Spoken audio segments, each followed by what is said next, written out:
कुरम जिला के इलाके में दो जगहों पे और पारा चनार में एक जगह पे अमेरिका को स्पेस फराहम की जा रही है। ये मुबैना तौर पे अफगान मीडिया कह रहा है। पाकिस्तान का फॉरेन ऑफिस मेरी इत्तला के मुताबिक अब से कुछ देर के बाद गालिबन इसके ऊपर एक स्टेटमेंट जारी करने वाला है। जो सऊदी वली अहद हैं उन्होंने इमरान खान साहब पे दबाव डाला कि आप अमेरिका को अड्डे दें। हालांकि इस वक्त ये बात समझ नहीं आती क्योंकि इतने अच्छे ताल्लुकात तो मोहम्मद बिन सलमान के जो बाइडन इंतजामिया के साथ नहीं है जितने ट्रंप के साथ थे। के तहत निकलना है, लेकिन एक चीज पे वो तैयार है कि जी अगर वहां पे कल को बदअमनी फैलती है तो हम कुछ ना कुछ करेंगे तो फिर ठीक है, हमसे ले लें वो line of communication. Line of communication में उन्होंने अगर वहां पे फौज रखी है तो उसको दाना पानी जाना है, उसको कोई और सामान वगैरह जाना है जो ये पहले भी भेजते रहे। तो आप एक नुक्ता बयान करके आप थोड़ा सा पीछे वापस चले जाएं। आपने कहा कि ये लड़ाई तो फिर अमेरिका को लड़नी है, तो अमेरिका तो पाकिस्तान के अंदर से बैठ के लड़ेगा। आपको उसको अड्डे देने पड़ेंगे, उसके फौजियों को बैठाना पड़ेगा, उसके हथियारों को यहां से इस्तेमाल होना पड़ेगा।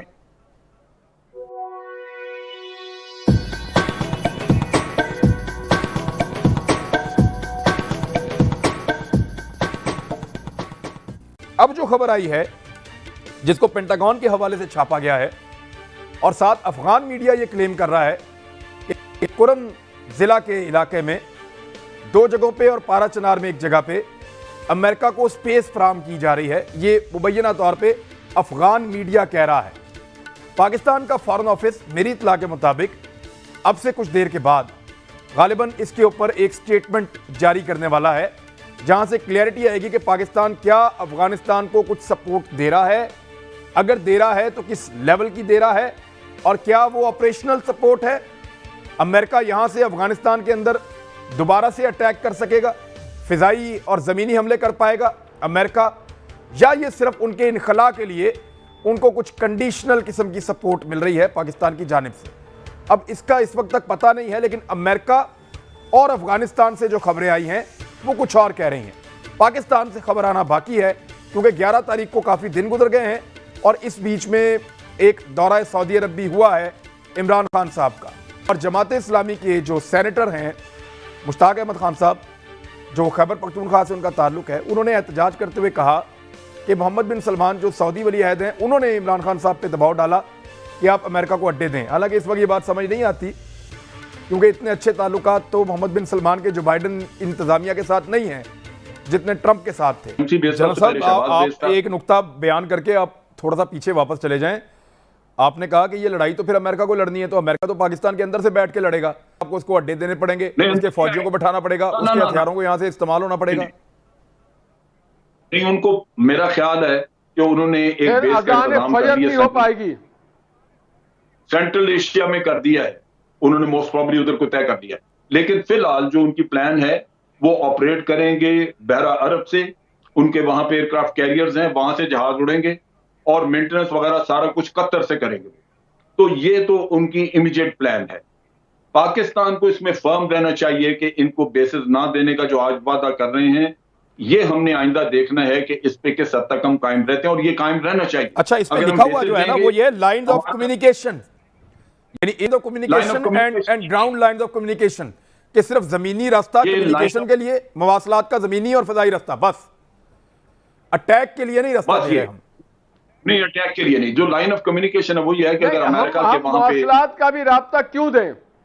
सर वो तो आपके दौर में भी था, मना कर देते नवाज शरीफ साहब उनको। नहीं था, लेकिन नहीं हम था भाई, नहीं था। सर सॉवरेंटी सौदा होता है ना भाई, सॉवरेंटी कंप्रोमाइज होता है। मेरी सोच ये है, नहीं ये जनरल साहब क्लियर करते हैं कि नवाज शरीफ साहब के दौर में ये कम्युनिकेशन के खत्म हो गया था सर।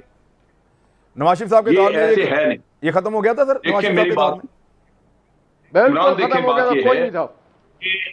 हमारी अगर मर्जी पे होता तो हम ये अमरीकियों को वहां से जाने ना दें। हम ये कहते कि जनाब आप यहाँ पे अमन कायम करके निकलें, यहाँ पे तो पीछे संभालने वाला कोई नहीं होगा। लेकिन ये है कि उन्होंने अपनी मर्जी के तहत निकलना है, लेकिन एक चीज पे वो तैयार है कि जी अगर वहां पे कल को बदअमनी फैलती है तो हम कुछ ना कुछ करेंगे तो फिर ठीक है, हमसे ले लें वो line of communication. Line of communication में उन्होंने अगर वहां पे फौज रखी है तो उसको दाना पानी जाना है, उसको कोई और सामान वगैरह जाना है जो ये पहले भी भेजते रहे। तो उनको बेसिस देना। जनरल साहब यहाँ टेक्निकल सवाल है, यहाँ टेक्निकल सवाल है। देखें, मैं सवाल छोड़ के जा रहा हूं, आप लोग जवाब दे दें। लाइन्स ऑफ कम्युनिकेशन तब तक थी जब तक कि अमेरिकन बैठे हुए थे अफगानिस्तान में। आप सिर्फ उनको आने जाने का रास्ता देते थे, वो अपने ऑपरेशंस को अफगानिस्तान से करते थे।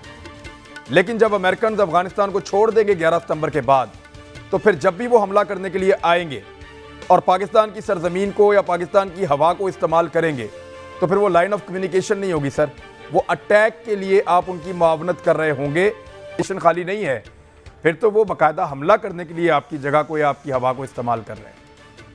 फर्क आ जाएगा ना इसमें। देखिए, इसमें दो चीजें मैं वादे कर दूं। पहली बात तो ये है कि अगर वहां पे उनके ट्रुप्स होंगे तो फिर उसी सूरत में यहां से ग्राउंड कम्युनिकेशन इस्तेमाल होगी, वरना नहीं होगी। ठीक है।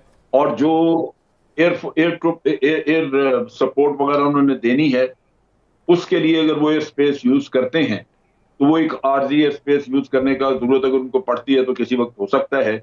हाँ, जैसे 1 मई को हुआ। एग्जैक्टली, ठीक है। मेरी जो सोच है वो ये है कि वो जो उनके ज़हन में है वो ये है कि अपने बेसिस जो उनके वहां पे बगराम वगैरह में हैं उनको वो रीएक्टिवेट करेंगे, उसके लिए ग्राउंड ट्रूप्स भेजेंगे और फिर जब होगा तो ऑपरेशन वहीं से किए जाएंगे। क्योंकि आज वो बेसिस जो है वो अफगान आर्मी को हवाले करके गए हैं, अफगान एयरफोर्स को हवाले करके गए ताकि वो उनको मेंटेन कर सकें और उनका दिफा कर सकें। लेकिन सर उन्होंने फॉर्मूला दूसरा बताया ना, उन्होंने कहा कि हम अफगानिस्तान से जा रहे हैं, हम यहां पे अब नहीं रहेंगे, उन्होंने साफ कहा। लेकिन वो कह रहे हैं कि हम दूसरे मुल्कों से अफगानिस्तान के अंदर अटैक किया करेंगे, ये उनका फॉर्मूला है जो वो कह रहे हैं। खाली एयर फोर्स को यूज करके अगर आप बॉम्बिंग करने कुछ करने तो वो तो खाली उसका तो कोई फायदा नहीं। आपको याद होगा एग्जैक्टली कि इन्होंने बॉम्बिंग की थी, इन्होंने जब तालिबान के ऊपर की थी तो उससे क्या तालिबान खत्म हो गए? फिर इनको फिजिकली जाना पड़ा। तो फिजिकली खुद जाना पड़ा। अल्टीमेटली इनको कुछ ना कुछ वहां पे ट्रुप्स भेजने पड़ेंगे, तभी जमीनी रास्ते की जरूरत है। अगर ट्रुप्स ना हो वहां पे तो जमीनी रास्ते की फिर जरूरत नहीं पड़ती। लिहाजा देखिए, बात यह है कि अब अमेरिका के साथ हमारे ताल्लुकात में सिर्फ एक ही चीज कॉमन रह गई और वो है अफगानिस्तान। अगर आज अफगानिस्तान इक्वेशन में से निकल जाए तो आप चाइना के साइड पे हैं और अमेरिका के साथ आपकी एक मुखालफत शुरू हो जाती है और आप एक सुपर पावर के ऑपोजिट साइड पे हों। लिहाजा आप इसी को कैपिटलाइज करना चाहते हैं। और आपने सुना होगा कि शाह महमूद कुरैशी साहब ने अमेरिका में जो कांग्रेसमैन को एड्रेस किया, उधर उन्होंने खास तौर पे कहा कि हम अमेरिका के साथ एक ब्रॉड बेस्ड स्ट्रेटेजिक पार्टनरशिप चाहते हैं।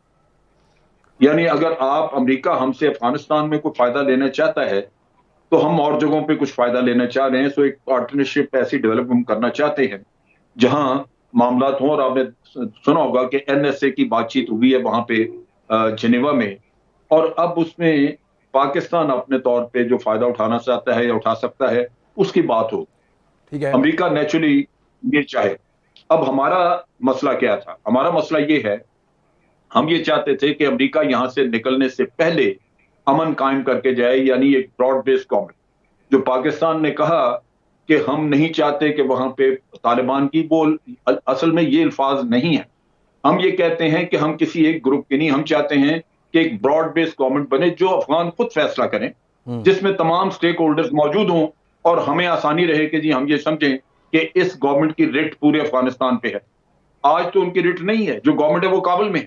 ठीक है। हमें टीटीपी तंग करती है, टीटीपी के हमले होते हैं, वो कहते हैं हमारी तो रिट नहीं है वहां पे। तो हम चाहेंगे कि एक ऐसी हुकूमत ब्रॉड बेस्ड बने जो ये ना हमें कह सके कि जनाब फलां जगह से आपके ऊपर हमले हो रहे हैं लेकिन हम कुछ नहीं कर सकते। तो ये ब्रॉड बेस्ड गवर्नमेंट का वहां जिक्र है, जिसको वो तालिबान का कह रहे हैं कि जनाब तालिबान का हमने ये कहा कि वो हुकूमत नहीं। हम किसी एक की नहीं कह रहे, हम ये कह रहे हैं कि वहां पे एक ब्रॉड बेस्ड तमाम स्टेक होल्डर्स बैठे और फैसला करें और वो गवर्नमेंट बने जिसमें स्टेक होल्डर्स सबका अपना अपना इंटरेस्ट मौजूद। तो ये थी बात। अच्छा, अब चीज ये है कि जैसे जैसे 2001 का हमारा जो एग्रीमेंट था वो तो है ही, लेकिन जैसे जैसे अफगानिस्तान से फौज निकलती गई है वो हमारी रोड और हमारी एयर स्पेस का इस्तेमाल बहुत कम होता गया और आने वाले दिनों में 11 सितंबर पे वो बिल्कुल जीरो हो जाएगा, तकरीबन बहुत थोड़ा रह जाएगा। लेकिन जरूरत हमारी ये है कि अगर अफगानिस्तान में कल को खाना जंगी शुरू हो जाती है और वहां से उसका सारा दबाव हमारे ऊपर आना शुरू हो जाता है रेफ्यूजीज की शक्ल में या टेररिज्म की शक्ल में, तो हम क्या करेंगे? हम जाके लड़ेंगे।